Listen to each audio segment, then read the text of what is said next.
Good afternoon, everybody, and another Lockdown Live. Welcome. Today is going to be another special one, chatting to my good mate, Andrew Aveley. And Andrew was my first guest on the Lockdown Live series, but that was when I still did it on Instagram. And I thought I could save the episodes, but I couldn't. It was too long, and we got cut off after an hour. So the first week of doing this was just a big mission in this, and all that amazing content that I created is all lost to the interwebs. And I've tried everything, but to no avail. Right, so I asked Andrew to come back on again, and I've known Andrew for a good couple of years. We've done some photo shoots together. We've drank some beers together, and yeah, we're just going to talk a bit of nonsense and see where it goes. Those who don't know, Andrew is a wildlife photographer based in South Africa, and he does wildlife photography trips. He also does a lot of online teaching, a lot of ebooks, and I think we're going to chat about that. Andrew is an all-around fantastic, great guy. He's based out in the Garden Route, and I really hope that there is a number of questions for the two of us. So, yeah, guys, please come and join. I think it's going to be a cool chat.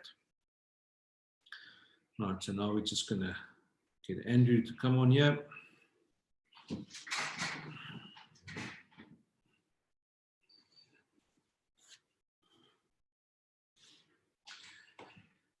For some reason, YouTube has taken away the number of people watching at that stage. So if you are watching, I would appreciate if you can just say hi in the comments, just so that I know that you are there.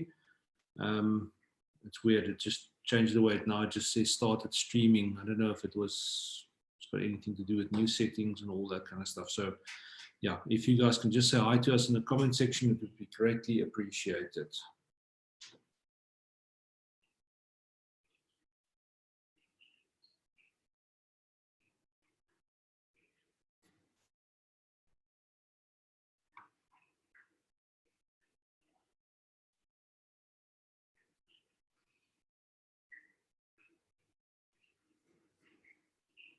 All right, here we go.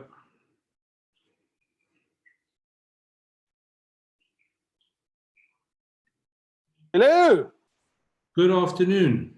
How are you? How are you, man? Lekker. Yeah, how's things on that side? Dude, it's a bit of a graveyard, but no, the neighborhood's pretty lively. So I've got earphones in that I can't hear the kids on the computer, the wife making 2 little noodles, and the dogs howling next door because they want to go walking. And the lady takes them walking around, comes past the fence, my dogs attack them, they go around, come back, my dogs attack them, cats run. So yeah, circus in the afternoon. Yeah, well, it's always like that. So I see you've got some photos up behind you today. Yeah, I'm hiding the kids today. I'm looking more a little bit professional. I don't know if it's dark though.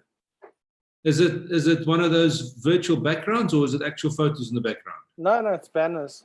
My business banners for trade shows. Nice.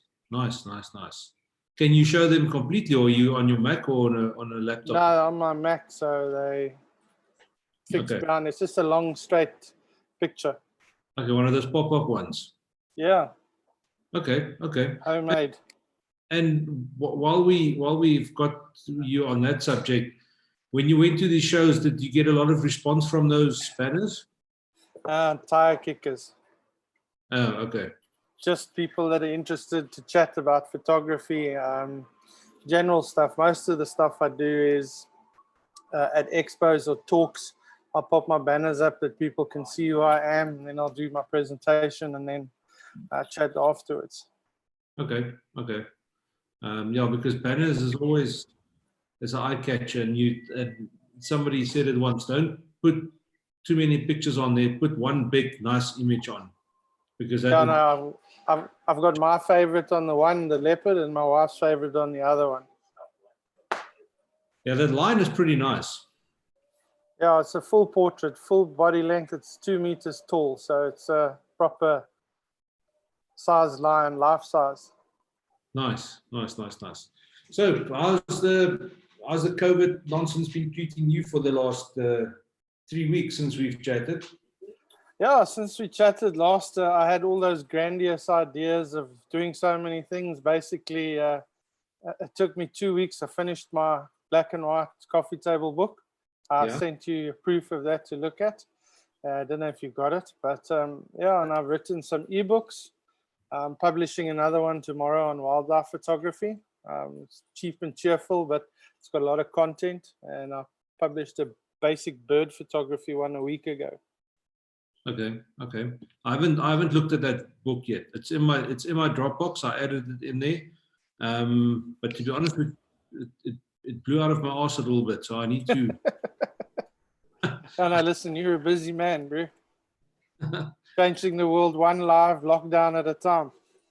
Yeah, it's been fun, and it's been a good journey. So I really hope that something comes from this afterwards. But yeah, no, I've liked the content. I mean, it's so diversified. It's not just photography, it's interest.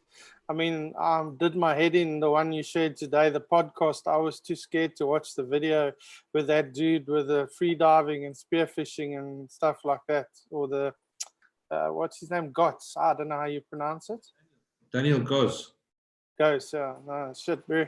That's next level. That's on my bucket list to photograph in the wild. Next is wild tuna. Yeah, I want to get him back on to talk about that kind of stuff. Did you listen to the whole thing about the... No, I haven't had a chance yet. I'm going to watch this evening after dinner. That dude figured out, they went to Nicaragua in South America looking for tarpon in cocaine trafficking waters. It's interesting. They went to fish for tarpon off flow tubes. That's a special kind of stupid. There's a, and he also, before he caught the tuna, before he caught the tarpon off the flow tube, he fished for tuna off a flow tube of Costa Rica in blue water. Yes, that's hectic. Yeah, no, and that's how I found him 12, 13 years ago in one of the fly fishing magazines, with an article of him on his float tube in the open ocean catching tuna. It's insane. It's absolutely insane. Look, the closest I've come to doing stupid like that is on a boogie board drifting behind a tuna boat, 5-6 meters behind, looking at the bombs go past underneath. But yeah, no, that was an experience of note. We watched guys actually spearfishing the tuna, and they had like 200 meters of line, the buoy and the boogie board. And when the boogie board popped back up after disappearing, they knew where to go and look for the tuna. Yes, that's what some of the guys in Cape Town do that as well. Because this is where I saw it. They swim up and then they go lay on the boogie board again, let the tuna tow them around and tire it.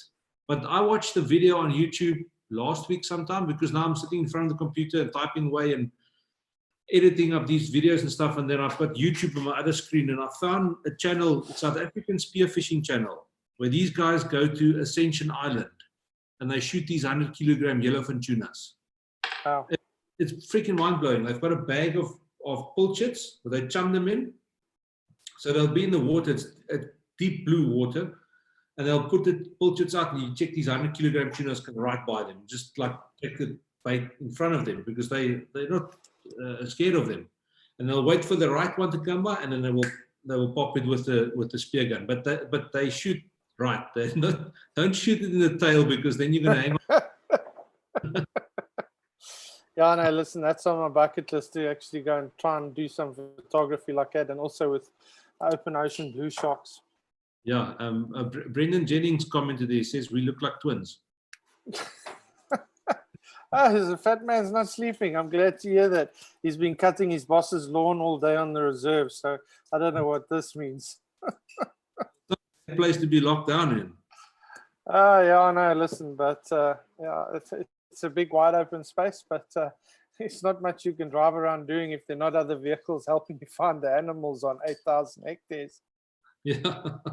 Oh my word. Yeah, no. On the blue water stuff, the last time we just touched on the sharks when we chatted, and I think I suffer from seasickness, I get freaking sick if I just look at the ocean going like this. So I will probably never be able to go do that. But to sit on the back of a boat, looking through a tiny viewfinder at a bird flying or a whale swimming, whatever, I think I'll kotz my lungs out within the first 10 minutes. No, look, if the boat doesn't stop, you're fine. It's only when the boat stops that you start getting bekommerd. That's when you will need to take pictures. But you know what they say? You know what the only cure for seasickness is? Yeah, there's two. Which one? Like I sit under a tree. Because yeah, I know two. The two I know is that what was the one?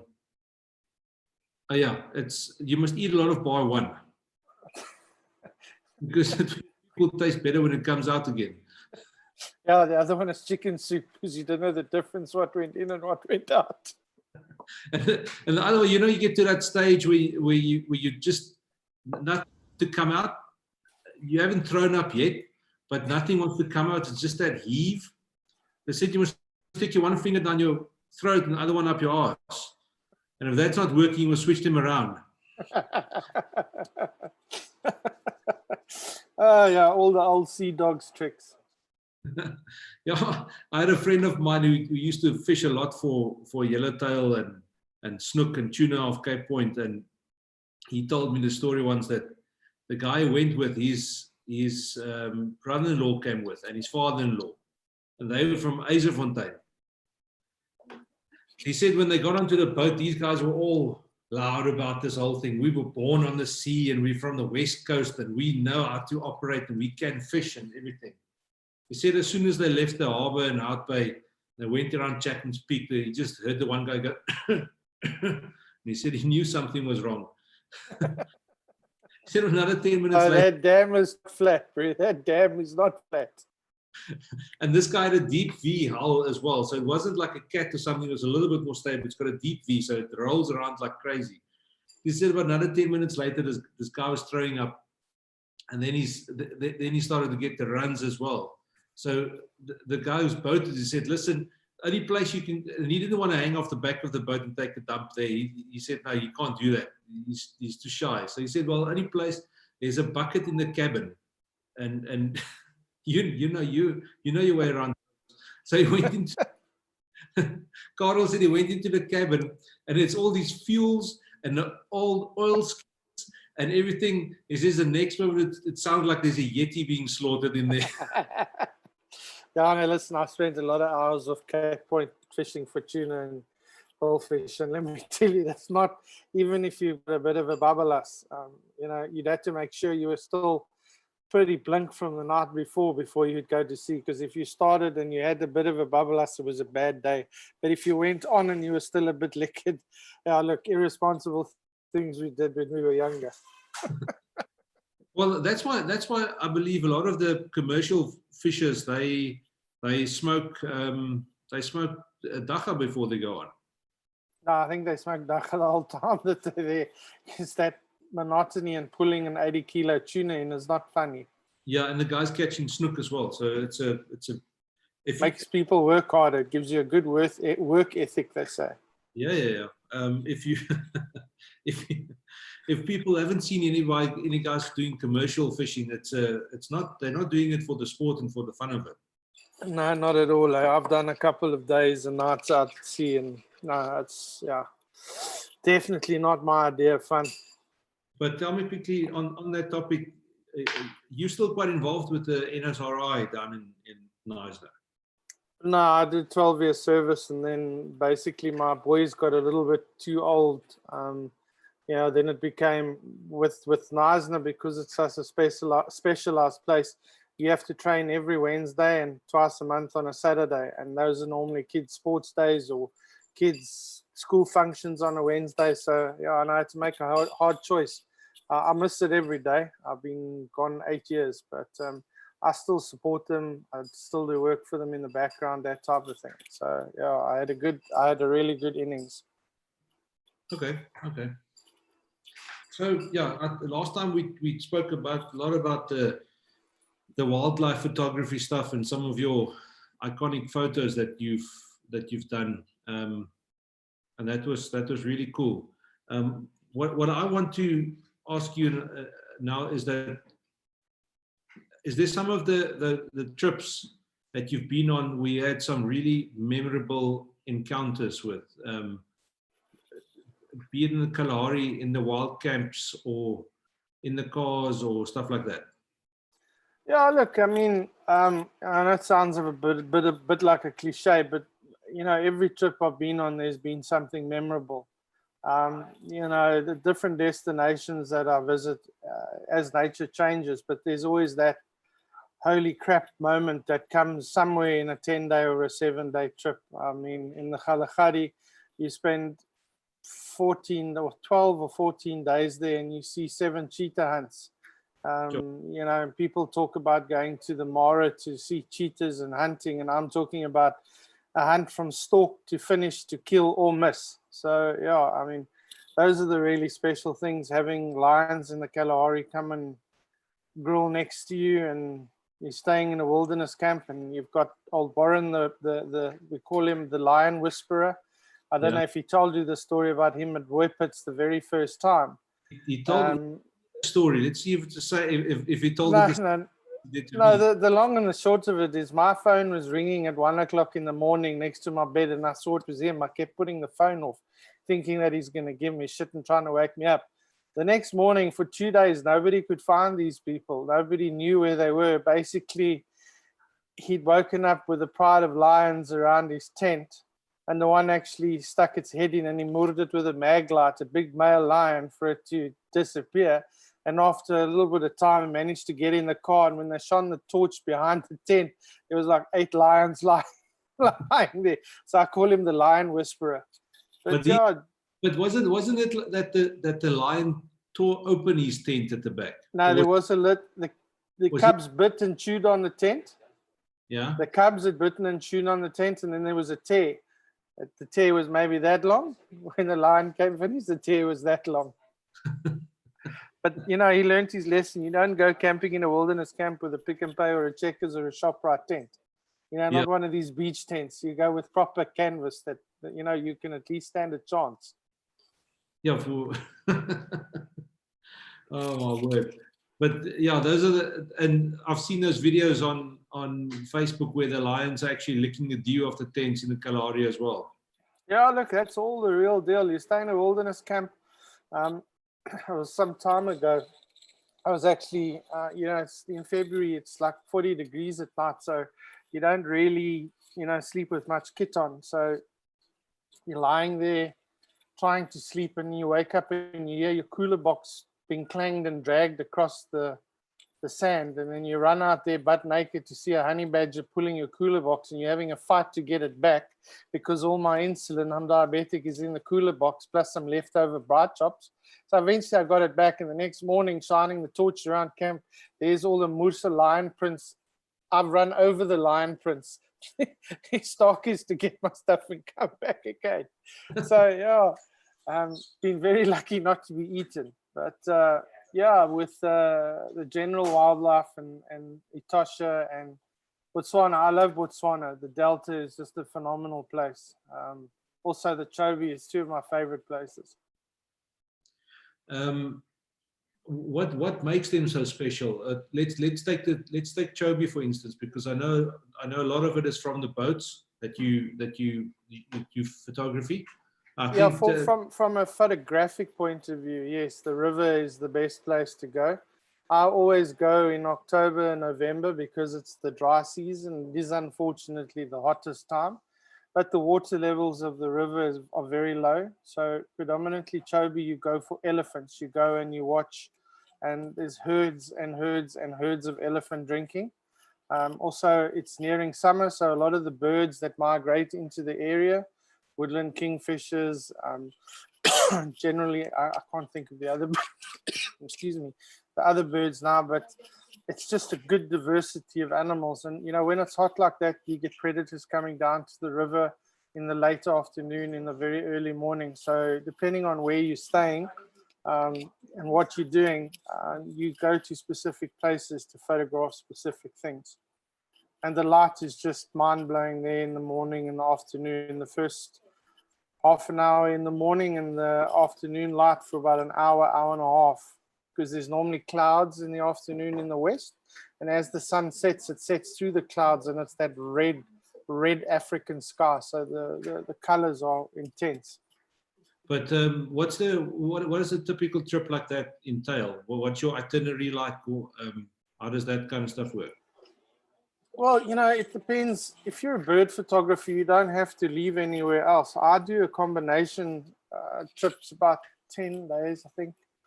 I didn't do it this year. I didn't do it last year for obvious reasons. I had rather had a group to the Kalahari, the same group I had the year before. They did this trip. We stay in a lodge there for 3 nights. We stay on a houseboat for 3 nights, and then we drive about 2.5 hours from Chobe. We go into the Zambezi region, the old Kipivi strip. Near Katima Malilo is a place called Kalizo, where they have a carmine bee-eater breeding colony. I mean, and that is something to behold. You've got 100 or 200,000, okay, not so many, but you've got 1,000 or 2,000 birds nesting in the ground, and you can actually, the size of half a rugby field, and you can walk all the way around here, and it's just deafening to photograph it. So that's the one trip I do. And then we also do a summer birding trip, which is 6 nights to a lodge. Okay. And it's just on the, you can choose. I don't normally recommend the guys go into the park because unfortunately the Chobe is a circus. It's a very popular, the park, Chobe National Park itself is very, very busy. But if you go early in the mornings, if you go in maybe 5:30 or 6, normally the Jeep jockeys get in there at 7. So you've got an hour to get, you know, with a nice light and not too much hassle. But if you get a sighting of lions there, there can be 10, 15, 20 safari vehicles around you, and there's no photography. Oh, so it's like Kruger kind of. Kruger on steroids and with no tar roads and dirt. I mean, the sand is that deep. There's some places, I don't know how these oaks drive there. I mean, it's not, you know, along the river, it's very sandy. Up off the river, it's sandy. And then there's 1 or 2 roads up on the flats. But they're reasonably far from the water. So unless you have something walking over the road to the water, you're not really going to see it. So you need to stick by the water. So yeah, but the reason I go to Chobe is specifically for the birds and for elephants. I mean, biggest population of elephants currently, they reckon in the height of summer between 50 and 55,000 elephants along the river. Sure. And you're only looking at maybe the accessible part of the river. There's maybe 10 or 15 kilometer bank that you can get to comfortably. But I mean, there's a lot of elephants. Yeah, so, you know, you also get predators. The elephants that might die of anthrax or something in the last few years, there's been a few deaths on anthrax. So you get hippos eating on the elephant carcass. You get crocodiles eating on the elephant carcasses. You get birds coming down and eating the bugs that go and eat on the decomposing body. I mean, it's just so much more to being there. It's the luck of the draw, but you go in times that suit you. And then there's a little island opposite Chobe town. It's called Impalila Island. It's actually in Namibia, which is on the northern side of the river. And there's a set of rapids that you can go in there. And it's also very good for tiger fishing. A lot of guys fish for tiger fishing within 1 kilometer or 2 of that rapids, but it's good for birding. There's a lot of nesting in there. There's Cape clawless otters that if you're very lucky you can find there.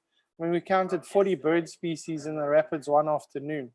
So how does that work? Do you park the boat and you just sit and watch there, or can you? No, you got to keep going in the current. And then the way these guys that operate the boats know, they'll slowly drift and they'll wedge the boat onto a boulder in the rapids, because the rapids are, the boulders are sticking up. The water is very shallow in summer. High tide, with the floods, there's just rough water. So the guys can't sort of orientate themselves instead of mooring into a rock. So they manage the boats, and then you drift in into the little gullies. And yeah, it's very interesting to watch and to see. Lots of fish eagles. It's one of the most, where we have access to, not Lake Victoria. I think Lake Victoria is one of the most, or has the highest density of fish eagles. But Chobe, every 400-500 meters, there's a pair of fish eagles or one fish eagle. It's just incredible. Okay, so and I'm going to ask you about the fish eagles now, but in those rapids, so you stay in the boat and you just Yeah. shoot, or can you get out and wade? Or No, it's like going to Boulders Beach with these moose, a big granite. There's nothing you're going to stand on or wade or nothing. Okay, and the fishing, can you incorporate like, let's say I'm coming with you on a trip like that, a photography trip. Can I bring along a fishing rod? And so depending on which package we do, I have a lot of spouses, husbands that don't photograph, and women go with. The wives go, and then what I do is when we stay on the houseboat, I organize a boat for the husbands. They go with a guide and they go fishing all day if they want to, or in the morning and the afternoon. So depending on where we moor the houseboat, it's maybe a 20, 25 minute, 30-minute drive to the rapids. And then you can go from the rapids, you go up north into what's called the Kalahari Channel.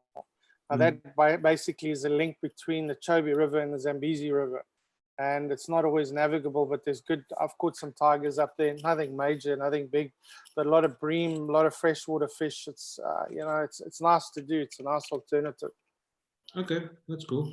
But it's not a fishing lodge, so it's more just a recreational. You could get lucky and catch a small tiger, or get very lucky and catch a 10, 12-pound tiger. So they're there, but it's a highly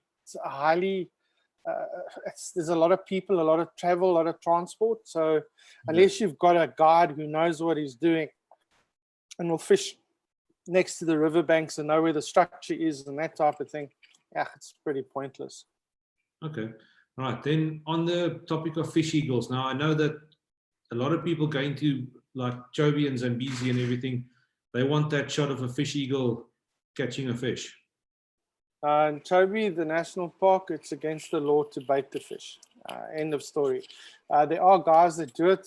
The channel I mentioned, the Kalahari Channel, you're not allowed to do it, but if you go 3 k's up there, nobody's going to see you in between the reeds and whatever. And guys do that. My very first trip to Chobe in 2012, I think it was, I didn't know any better, and the oak on the houseboat was, you want to shoot fish eagles? And we actually sat at breakfast table with a 7200, and he threw a live fish out that was a bit stunned, so he like bobbles on the top. Fish eagle came straight at us. I shot it with a 7200, came right at us, perfect light, took the fish, took off and flew away. I didn't even leave the breakfast table. But the problem with the baiting is it's not the habituation of the fish eagles. It's the fact that the guys, when they take the bream or they take something, they put styrofoam into it, or they put a float tube, something to keep it the right way up. The easiest thing when you look at a picture of a fish eagle taking a fish, if the fish is upside down, the fish is baited, because the air stays in the stomach and it'll always turn the other way. If you see it with a piece of flesh coming out the water, it's a baited. It's just a piece of meat. So I've seen a number of fish eagles take fish. I've seen a lot of misses, which I photographed, but not like with a 7200 next to your breakfast table on the houseboat. But they do fish. Early mornings, you'll find that they'll fish. The other bird, which is more endangered, is the African skimmer. That you can see fishing and catching small fish pretty regularly, and photograph that. Those are the ones that fly with their mouth in the water. I know you've got some awesome shots of that. Yeah, the bottom beak is longer than the top beak, and their jaws actually hinge. So if they skim with this in the water, and if they hook a fish or they pick it, the top will close, and then the jaw will sort of not unhinge, but there's like a shock absorber, and then they come up again. They can absorb the shock of taking the fish. They don't stop and pick it up. They're flying at freaking 20 knots picking up these things. Yeah, they're quick. Now, the biggest fish I've seen is maybe about that long, just longer than my finger, and about as thick as my finger. But then the oak was flying sideways with his head like this. It was so heavy. But they're so endangered there because they nest in open sandbanks, and the elephants swim across the river. They want to go to that green grass, or the buffalo want to go that side. To Sududu Island, which is an island in the middle between the North Channel and the South Channel of the Chobe. Namibia claimed it this month. Botswana claims it the next month. It's got a big flag on it, but it's always, they nearly went to war about this island. But the animals are moving forward and back, and skimmer nests get trampled. I've seen some photos of guards there where they've had marabou storks come and land on the island and take all 20 chicks in one sitting. That's the whole year's breeding gone. Yeah. So I've only ever seen chicks. When I say chicks, I'm talking about as big as a muffin once. And that was up in the Zambezi, not even in the Chobe. And that was on an open sandbank, beautiful white sand. It must be the size of, I don't know, 20 or 30 square meters, tiny thing. You couldn't see it until the mother came down and actually fed it, and you could see it was in a depression, maybe half an inch deep. It was just lying in this depression, and it lifted its head. I've got photos on my website with the Chobe birds. You'll see a picture of that. And incredible. The fish was as big as the bird, and it swallowed the fish whole. I don't know where the hell it put it, but they're gone. So it's amazing. Those are special birds to me to actually see and photograph. Okay, that's cool. Yeah, it's one of those places I still want to go to. I want to go fish there. I want to go do photography. I wanted to go do a lot of stuff there. But it's pretty easy to get there if you're committed to self-driving. It's good roads when you drive during the day. You can either drive from Pretoria straight through and it'll take you 14 or 15 hours. Otherwise, you just halfway at Nato or somewhere in Botswana, you stop, and 6-7 hours the next day you drive. If you can take your time, unfortunately, it's flipping expensive to fly there. From Joburg return, it's about 8,500 Rand. So, you know, if you're a group of 4 people and you want to go fishing, and, you know, that's 32,000 Rand. You know how much gas you can buy with 32,000 Rand? If you go via Namibia?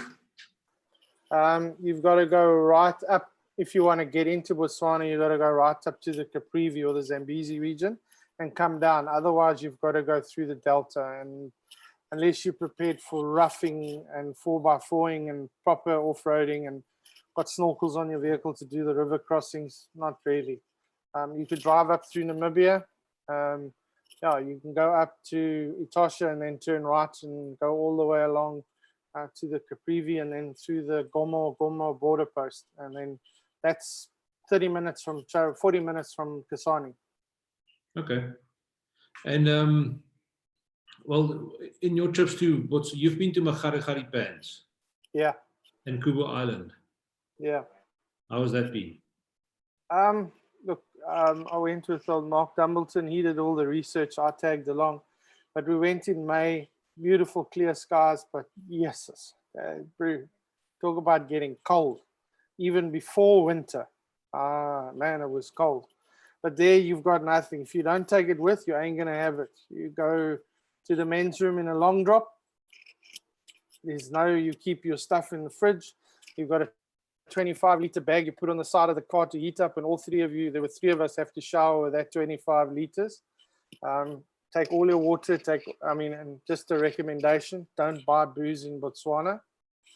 It is maybe 50% more than it is in South Africa. They tax the hell out of it. Also, you can't take meat in. Look, you can, but they catch you, they're going to take it. But there's a lot of places to buy meat and stuff. It's actually, steak is just more than half, 60% the price of what it is here. Chicken in Botswana is more expensive than it is here. Chicken is like freaking gold in Botswana. I mean, all the restaurants you go to, you can have a fillet steak and a rump like for $80 or $70 when you go to the restaurant. I was there last year for 2 weeks. I was doing a workshop for Botswana TV and training and stuff, and I ate out every night. I mean, and you couldn't eat chicken. It was too expensive to buy chicken. So it was steaks or ribs or some type of fish. And also the freshwater fish there is pretty good that they catch, because there's a lot of aquaculture and farming in Botswana, especially up in the Chobe, and they supply a lot of the country with fresh fish. Are they doing that on the river, on the Zambezi River and stuff, in big nets? On the Chobe side, there's a guy. Kasane is a funny town. There's actually corridors through the town. You can drive at night and have to stop for a lion crossing the road or a leopard or whatever, and elephants. So this guy's maybe 5Ks out of town, not on the river, but he's aquaculture. He's got his own farm and stuff there. Okay, that's interesting. That would be quite Well, I interesting. haven't been there for what's it, 14 months. So I'm assuming he's still there. Okay, and I wanted to ask you something about the Kalahari trip. So, for people that's interested in doing something like that, what's a typical itinerary for that look like? Well, again, a lot of people are misled what they see on Facebook and all these things. If you want to go to the Kalahari, you can't go for 3 or 4 days. Over the last 12 years, I've figured out that the animals move in cycles. 5 to 6 days per camp that you stay in. So I normally stay for 2 days at the Tuerafirin, which is the main camp. Then I'll go to the west, I'll go to Mata Mata, but I'll stay for 5 or 6 nights. And then I'll go up to Nosop for 4 or 5 nights and then come back down again.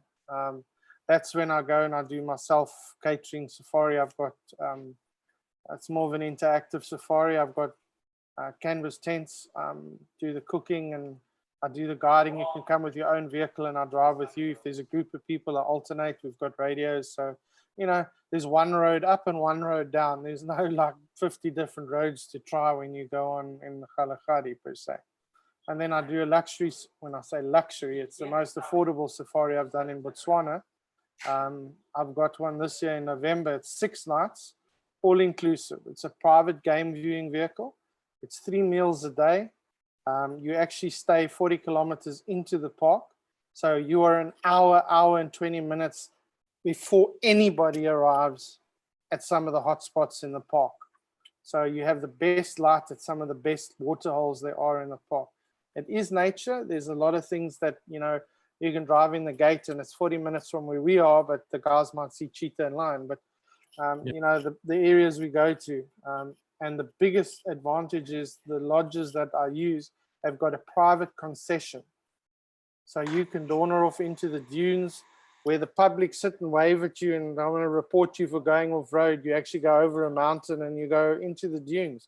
You can drive, if the animals are there, they drive off road. They're very responsible. But this last trip I did in October, two days we didn't see animals in the park side. We only saw everything in the concession. We drove everywhere. We had lions, cheetah, honey badgers. We had so much. Didn't see any leopards, unfortunately. But they are like the bogey animal for me in the Kalahari. I've only ever seen 4. And that's in 12 years. So these concession things where you've got, is it a lodge that caters it? Or yeah, it's a lodge. It's a group. It's a group based out of Gaborone. They call it the Shabubi. It's anybody can book there. When you go there, unfortunately, they put up to 10 people on a vehicle. So if you're going there for photography and the lodge is full, you're pretty much screwed. You ain't gonna tell them what to do. So I actually book a private vehicle. We're a minimum of 4 people, a maximum of 6. Otherwise, it becomes too expensive to take 3 people or 2 people. But I have those options. And basically, for 6 nights, I book the lodge. I book a private vehicle, and Mr. T, who's one of the most incredible guides I've worked with, he drives us around. So you go out before sunrise. You go out on the property, and then you can only enter the park at the sunrise hour, whatever the time is at that time of year. I think that time of the year is 5:30. We can actually go into the park per se. But the rest of the time, you drive from 5:30 to 11. You have a brunch, but then you go out at 3 o'clock again. The hours and the times are perfectly spaced. And, the photography from the vehicle, Mr. T is so good at positioning the vehicle. I've worked with him quite a bit. And he says, Andrew, you happy? I don't even have to talk to him anymore unless I see something. He's permanently looking. He's just trying to fulfill the guest's deal. I mean, and it's very seldom that you find guys like that who are prepared to work with somebody who brings their own guests. Yeah, and are really, they know the felt. They can yes, man. They can track an animal from the inside of that cruiser. So oh no, listen, no, it's unbelievable to watch him work, and the knowledge about where he knows where the animal, obviously he goes out regularly, and he's found zones where good chance you guys want to see a wildcat, we'll go and work for a wildcat, and we'll try 6 or 7 big camel thorn trees in a 20-kilometer strip of road, knowing, you know, there's a resident cat here. Or, you know, leopards, roughly you can get lucky. Cheetahs, they move up and down the riverbed. So it's like also with fishing, you follow the bait fish. You find the springbok, you'll find a predator. That's normally what happens. And can you go on foot? We're not allowed to go on foot, but depending on if we're having coffee or something like that, we'll be able to get off the vehicle at one of the picnic sites or a designated area. But you're not allowed to get out and lie down and walk and sit and things like that. But the way we position the vehicle with long lenses, we compress the angle and the focal length so it looks like you're on pretty much a low level. We don't shoot much with wide angle unless the animals, I mean, I've shot with a fisheye next to the vehicle before. But yeah, I mean, and when you look at it okay, not looking at our exchange rate at the moment, but that trip for per person sharing is $2,850. You know, and if you look at it in equivalent, not of rands, but if you look at the equivalent to what you're going to pay in South Africa for 6 nights with a private vehicle in a private game reserve, you're looking at $7,000-8,000. Sure. When you go to a private lodge, not on a photographic safari with 6 other people where they drive in the same circle and look for leopards permanently and only leopards. Yeah, we have a diversity of game. We have landscapes. We have also in the summer, I like October, November because it's hot. If they haven't had rains like this year, last year it was unbelievable. We saw caracal, we saw wildcat, we saw just about every predator known to man. Honey badgers, I mean, caracal 3 or 4 times. It's just like, whoa, things I haven't ever seen there before. And then obviously you get a bit of rain, then you get clouds build up in the afternoon. So a little bit of landscape with clouds or birds in the tree with raptors in the trees. I mean, the Kalahari's got 57 raptors out of the 65, I think it is, that occur in South Africa, have occurred there before. So, you know, that's the other big thing is raptors. And for the landscapes, how do you shoot it from the vehicle, or can yeah. you? You can put your tripod down or you next to the vehicle, or you can actually sit in the vehicle on the floor with your tripod outside. You know, we can make it happen that, you know, people can do that. But normally with that type of light, we're not shooting right at the end of the day or the beginning of the day because we're looking for the animals. But sort of an hour after sunrise, there's enough shutter speed to hold it, handhold it, even put your filters on and shoot out the back of the vehicle because we're not a lot of people on the vehicle. Yeah. That's also, we've spoken about this plenty of times. I still want to do the Kalahari. Yeah, no, look, it's it's amazing, and unless currently you've got to book more than 12 months in advance to get a place there, even camping. So most of my trips, unless they're scheduled, I look 2 or 3 weeks before the time and I get space to book there. But you're not going to find chalets. The lodge as well is getting busy now. It's become a favorite destination because the affordability for overseas people to come for 6 nights. Well, look, the next nearest to me is 3950, the other company. So they're $1,000 more than me. I go in to share the experience, and I go as a small mindset operator. I'm not trying to retire after one trip. So, you know, it goes in swings and roundabouts. And I'm there for the customer. I'm not there to get my own shots. I mean, last year in the 10-day trip, I took 1,200 photos. My guests took 10,000 photos. They just had the opportunity with the vehicle. I must say, look, near the end when they were a bit tired and didn't want to move a bit, you know, we could get even spaces. We had a lioness out on on the dry riverbed with not a blade of grass. There were only stones in the way, eating a wildebeest. I mean, a eland, she just brought it down. I mean, and the blood was still running out of the neck. It just stopped moving when we got there. So, you know, things like that, it's just an incredible spectacle to see. Sure. But again, it's like somebody said to me, oh, he was from Canada. He said, so do the game rangers throw out the carcasses and organize everything for you? Because some of your videos and your photos are incredible. I said, oh, well, you know, it's 10 years of going. So I think I'm 170 days now that I've been, 180 days I've been in that park over the years.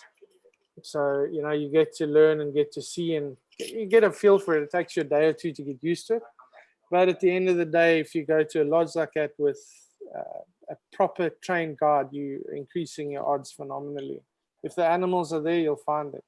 And also, while you're busy driving around, the first day or two, you're normally quite rusty in spotting animals while busy driving. Yeah, listen, it can be on the bonnet of the car and I don't see it. Yeah. You quick, you sharp. I know that when last I've been there, not in the Kalahari park itself, but it takes you 2 or 3 days on the back of a cruiser, and then you can pretty much spot the thing at a distance. Yeah. To look for you, the eland's horns, they shimmer in the light, and the kudus. There's certain things that you look for to see. Yeah, and the general thing is look for something that's out of place. If it doesn't look right, then it's what you want.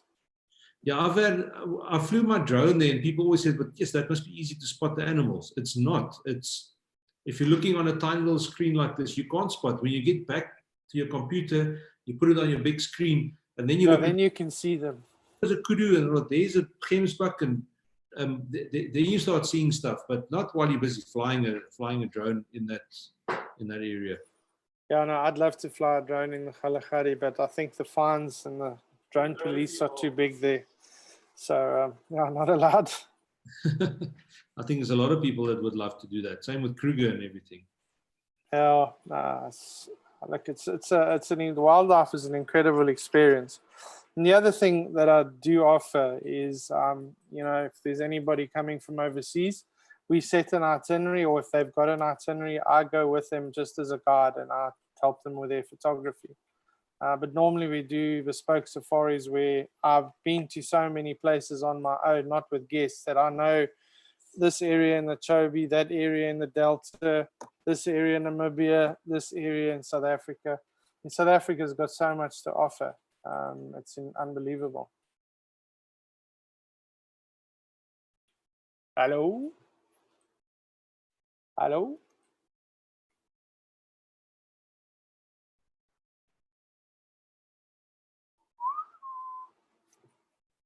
Oh, my ears.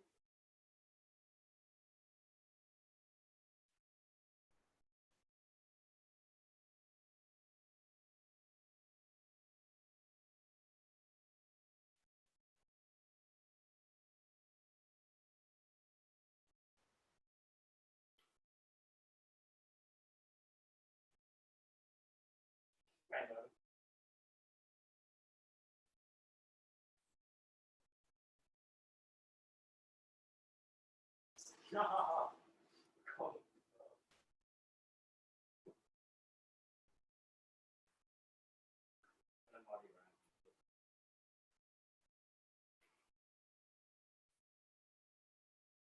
No one has zero kills.